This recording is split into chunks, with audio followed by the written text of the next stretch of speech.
welcome back to the channel. We got a new reaction video for you today. I haven't done one of these in a while. I really don't know why. I enjoy making reaction videos. I think they're really fun.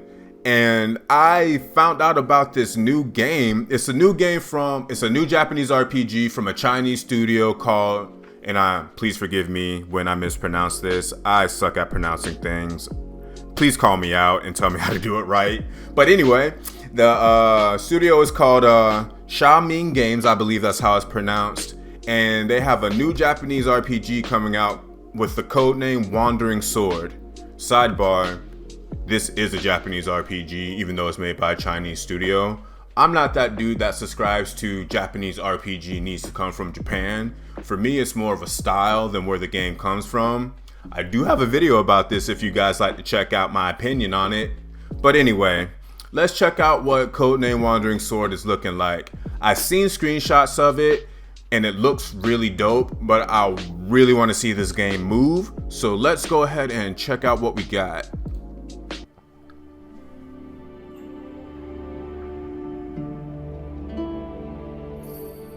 Ooh, I like that. And it's moving. Those guys look sus. Oh, that does look sus. Oh, it's sus! Oh, that looks nice! Oh, okay. It's a little... doesn't look as good as Triangle Strategy or Octopath, but it still looks really good.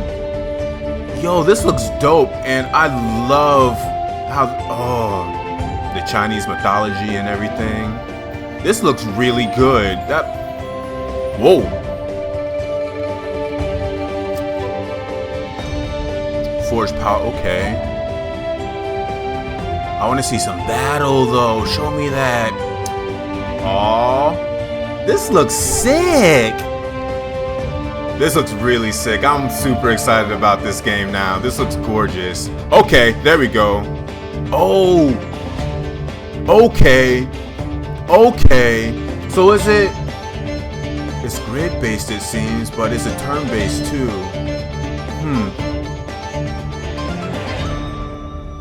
Yo, okay, you see it on Steam. That's dope. I'm super excited about that. That looks amazing. All right, so Wandering Sword, obviously a gorgeous game. The game looks amazing. And there's a Gematsu article that gives us a little bit more information on the game that I'll link in the description. But there are two things that the article mentions that left me with more questions than answers. So one of those things is the ability to learn combat skills for your character. So the game mentions that your character is not, or the article rather mentions that your character is not locked to a specific class. You learn individual skills that you can customize throughout the game. So I'm wondering if there is a limit to what type of skills you can learn, or if you start to go down a path that you have to stick with that particular path, or is it kind of like Final Fantasy Tactics where you can mix and match the abilities to create your own custom classes?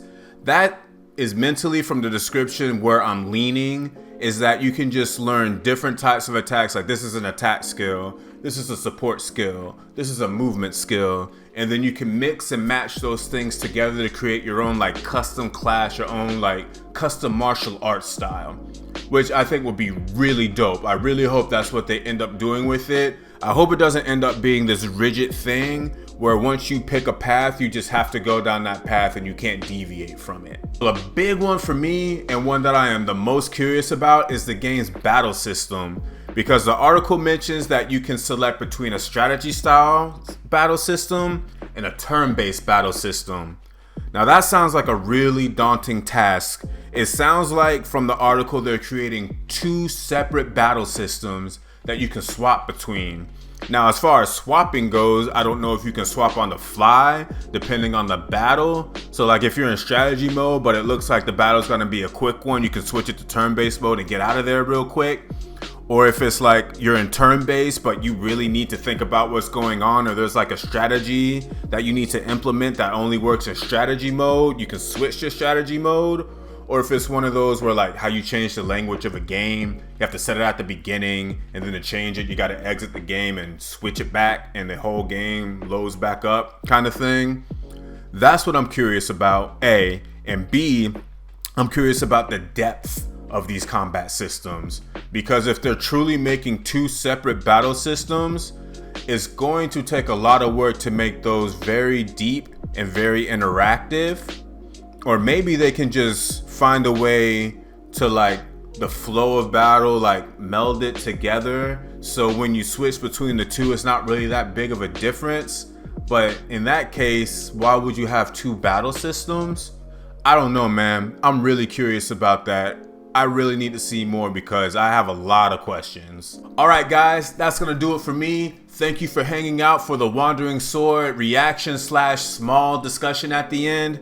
I'm really excited for this game. It's a beautiful game. It sounds like a really ambitious game that they're making. And I really love the setting and the cultural aesthetic that they've gone with too. It's a Chinese developer, obviously, so it's set in China with the Chinese aesthetic, lore, culture, and I'm extremely hyped about that.